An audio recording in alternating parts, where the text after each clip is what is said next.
Well, let's see. Well, you and I haven't been able to talk in a couple weeks. A lot of stuff going on. But in the course of that time, a couple new movies have come out. But one that's kind of been growing around the country, I'm hearing, is a movie called Instructions Not Included. Mira, Maggie, carta de mamá. Querida Maggie, te escribo a bordo del submarino nuclear Pancho Villa II.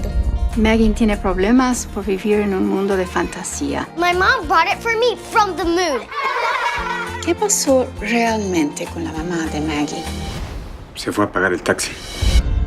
And something that always makes me curious about movies like this, Bob, is because it's rated PG-13. I feel like, as a parent myself, that's that sweet spot that it seems like some movie companies go for to try and convince moms and dads, oh, this movie's fine.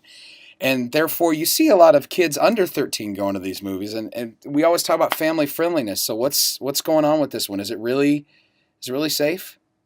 I gave it a 2.5, which sounds like end of discussion, let's go on. But can I say it this way? It's like my favorite 2.5 out of 5 ever, or at least up there in the top 5. There's so much to like, but there's some problematic content that keeps me from recommending it. What's the film about?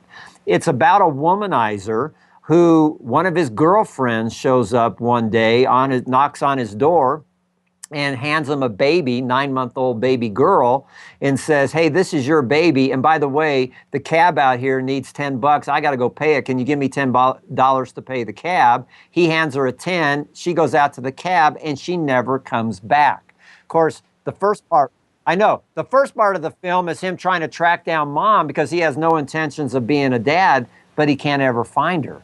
So then the film fast forwards to 2, and he's potty training his daughter, and 3 and 4 and 5 and 6 and 7. And most of the film takes place as he's now a dad of a 7-year-old girl, and far from a reluctant dad. He was reluctant at first, but by the time we catch up with him at year 7, he is loving this daughter in ways that on screen every dad could learn something. I could learn I want to love like what I saw portrayed. That's what I loved about this film.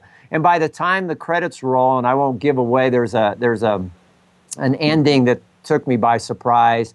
There's just some great family-friendly parenting messages that come through loud and clear. But why did it get a 2.5? Because of some harsh language, because of some sexual innuendo, and to show that he's a womanizer, we have a bunch of, nothing very explicit, but not a whole lot of clothes on, escapades, real quick. Okay, this woman, now it's this woman, now it's this woman, now it's this woman, now it's this one. I mean, I think we go through like 10 women real quick. So to get the idea that, oh, this guy's had a lot of girlfriends, I think there would have been a better way to portray that from a family-friendly audience. Anyways, for those folks that have a ClearPlay machine, Travis, put this one on the list. Good film to watch through a ClearPlay. Not a great film to watch at the theater because of the problematic content.